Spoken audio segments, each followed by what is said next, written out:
میں سب سے پہلے اپنی قوم کے سامنے جو بات رکھنا چاہتا ہوں کہ کیوں ضرورت پڑی اس کی.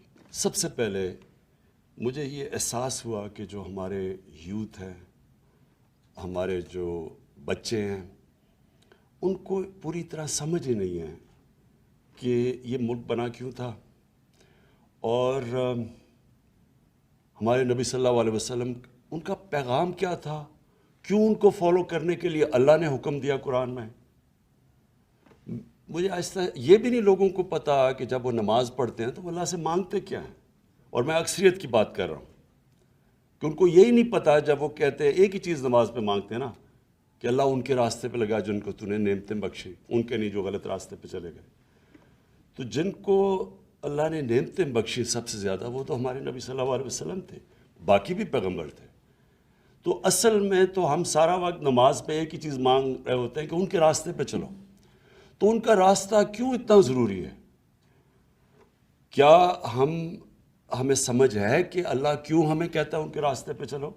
کیونکہ دنیا کی تاریخ کا کبھی کسی انسان نے وہ اچیو نہیں کیا، کبھی اس کی یعنی آپ 5% بھی اچیومنٹ نہیں جو کہ ہمارے نبی صلی اللہ علیہ وسلم نے کی، اور نہ کوئی کر سکتا ہے.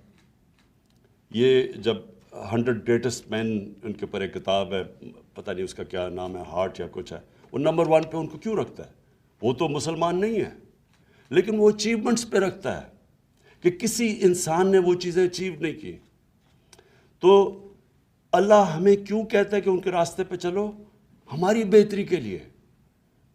جب وہ کہتا ہے کہ وہ 2 راستے آپ کے سامنے، ایک اللہ کی وہ راستے جس پہ اللہ نے نعمتیں بخشی ہیں، تو وہ جو راستہ ہے وہ آسان راستہ نہیں ہے، کیونکہ نبی صلی اللہ علیہ وسلم کا آسان راستہ نہیں تھا، لیکن وہ انسان کی عظمت کا راستہ تھا.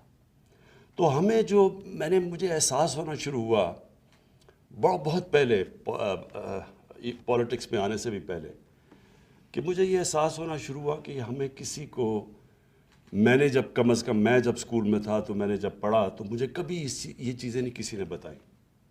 مجھے میری دینیات اور اسلامیات کی کلاس کے اندر مجھے کبھی یہ نہیں بتایا گیا کہ کیوں میں نبی صلی اللہ علیہ وسلم کے راستے پہ چلوں.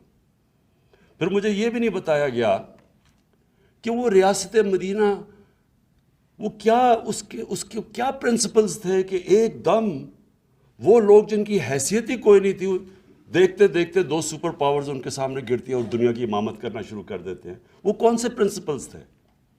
ہمیں تو سارا وقت جو بتایا گیا تھا کہ دیکھیں جی اگر آپ نے آگے بڑھنا ہے تو وہ برطانیہ، اور میں جب اسکول میں تھا تو نہیں ہمیں آزادی ملی تھی، تو ہماری بھی ذہنی غلامی تھی کہ ان کے راستے پہ چلو. وہ دیکھو وہ جو انگریز ہے، جو ان کا سسٹم ہے، جو ویسٹ منسٹر ڈیموکریسی ہے، اس کے راستے پہ چلو اگر اوپر جانا ہے.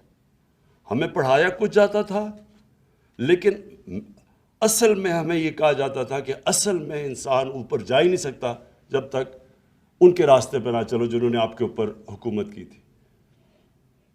اور یہ سب سے بڑا مسئلہ ہے کہ ہمارے میں ایک ڈسکنیکٹ ہے.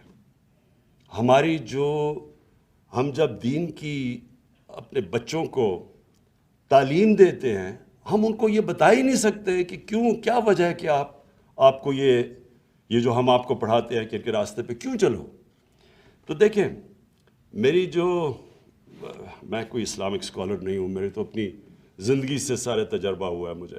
میں تو اسلام کی طرف، دین کی طرف، اسلام تو خیر ہم پیدا ہی اسلام میں ہوئے تھے، لیکن دین کی طرف سے تو میں اپنی زندگی کے تجربے سے آیا ہوں. اور وہ کیسے؟ کیونکہ مجھے 2 مختلف کلچرز کو میں نے اندر سے دیکھا. اپنے پاکستان کا تو میں ماں باپ اور ہمارے اسکول کلچر تو دیکھ ہی لیا تھا، لیکن میں نے مغربی کلچر کو اندر سے دیکھا، اور پھر میں نے اپنا تجزیہ کر کے میں پھر ان نتیجوں پہ پہنچا. اور آہستہ آہستہ جو اصل چینج جب میرے میں آیا، جب میں نے نبی صلی اللہ علیہ وسلم کی زندگی پڑھی، ان کی سیرت پڑھی، اسٹڈی کیا اس کو، تو اصل میں تو چینج تب میرے میں آیا. تو میں یہ سمجھتا ہوں کہ جو ہم نے اپنے بچوں کو اگر ہم نے صحیح تربیت دے دی اور صحیح معنی میں ان کو سیرت نبی، ان کو اسکول سے ان کو صرف بتا دیا کہ وہ ان کا راستہ کیا تھا، یہی اس قوم کو اوپر اٹھا دے گی.